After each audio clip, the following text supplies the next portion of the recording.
Намаз және оның осы дүниедегі пайдасы. Намаз араб тілінде әс-сәлат деп айтылады. Қазақша дұға, тілек деген мағынаны білдіреді.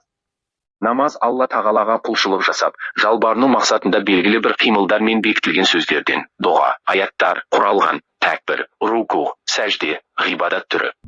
Намаз исламдағы Алла тағаланың барлығымен бірлігіне және сүйікті құлы, әрі елшісі Мұхаммед саллаллаху алейхи уә сәлем пайғамбарлығына иман келтіруден, яғни калима шахадат, әшхаду әллә илаха иллаллах, уә әшхаду әнна Мұхаммедан ябдуху уа расулух айтудан кейінгі негізгі амал.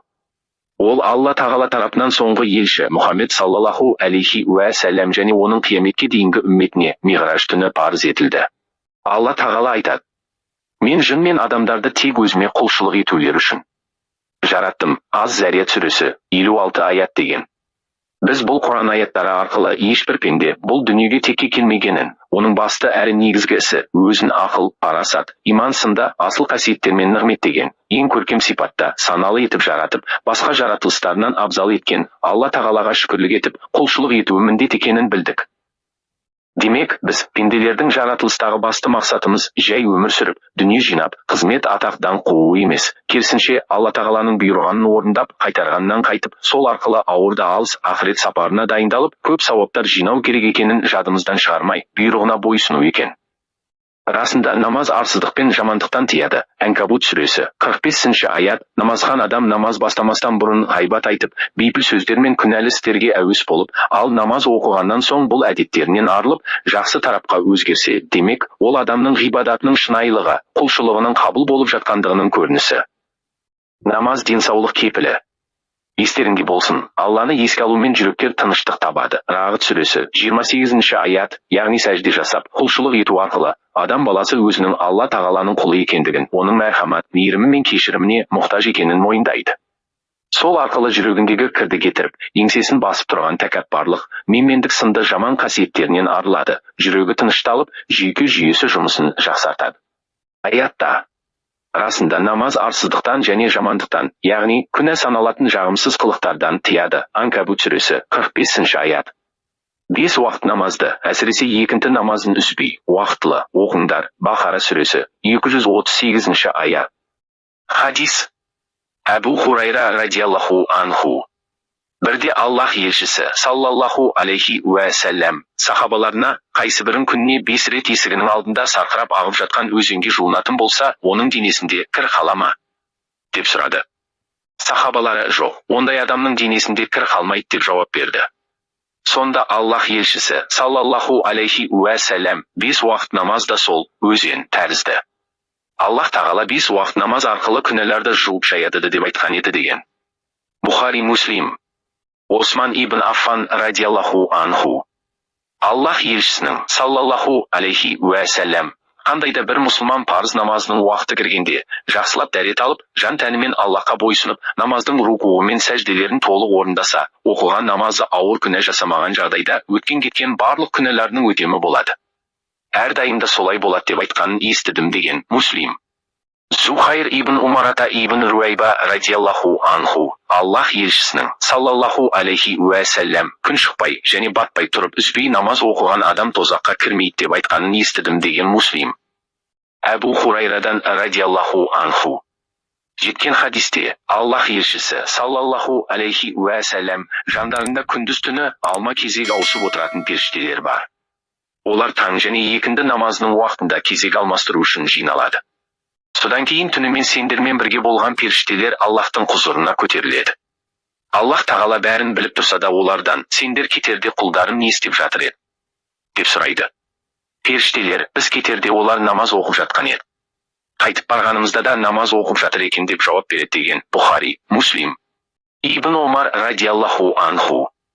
Жеткізген хадисте Аллах елшісі саллаллаху алейхи уә сәлем жамағатпен оқылған намаз жалғыз оқылған намаздан 27 есе артық деп айтты делінген. Бухари, Муслим. Ислам уламалары намаз иманның басы және тозақтан құтқарушы деп айтқан. Намаз калима шахадаттан кейінгі ең ұлы парыз болып есептеледі. Алланың бар екендігі және бірлігін біліп растау ең үлкен парыз. Осыдан кейінгі парыздардың ең үлкені және ең маңыздысы намаз. Алла тағала Құран кәрімде мен жындар мен адам баласын тек қана маған ғибадат етсін деп жараттым деп бұйырған. Намаз Алланың бұйрығы, парызы. Өзге құлшылықтардың барлығы да Жәбірейіл періште алейхи сәлем арқылы бұйырылса, намаз аспан әлемінде періштенің қатысуынсыз парыз етілген ғибадат. О баста Мұхаммед пайғамбардың саллаллаху алейхи уәсәлләм үмбетіне 50 рәкат намаз парыз етіледі. Адамдардың қиынсынуын уайымдаған Алла елшісі саллаллаху алейхи уәсәлләм бірнеше рет Алла тағаланың алдына барып азайтуды өтінгенде, намаз 5 уақытқа қысқартылып, балиғат жасына толған әрбір адамға парыз етілді. Алайда Алланың кеңшілігімен 5 уақыт намаз үшін 50 бас намаздың сауабы берілетін болды. Намаз жүректің нұры, рухтың күші, мұсылманның ұлы нығметі. Мұсылман баласы сәжде арқылы Алланың мейірімділігі мен кешірімділігіне жақын болады. Алла елшісі саллаллаху алейхи уәсәләм мүбәрәк хадистерінде намаз барлық бәледен құтылудың жолы, Алланың құлына жақын болатын кезі, сәждеге барған сәт деп мұсылмандар үшін ең жақсы игіліктер мен сүйіншілеген болатын. Намаз адамның жан дүниесін тазартып, көркем мінез сыйлайды. Өмірдің ағымын өзгертіп, өмір салтын дұрыстайды. Құранның Анкабут сүресінің 45-ші аятында бұл туралы былай дейді: анығында намаз жек көрінішті, бұзық істерден және қайтарылған нәрселерден тыяды. Адам баласы аса ұлы Алланы ықыласпен еске алып, намазын берілген түрде ұдайы және өз уақытында мұқият орындаса, онда жүрек тазарып, иман күшейеді әрі адам күнәлардан алыс болады. Адам намазда аса ұлы Алланы жанымен, тілімен және денесімен еске алады, ал бұл ең игі амал. Алла тағала Мағариж сүресінің 19-22 аяттарында намаз оқушыларды былай деп мақтайды: шын мәнінде адам баласы сабырсыз жаратылған. Басына бір ауыртпашылық түссе тым шыдамсыз. Ал оған жақсылық келгенде өте сары. Тек намаз оқушылар мұндай емес. Сол үшін де намаз жүрекке қуаныш ұялатып, ләззат пен тыныштық орнатады.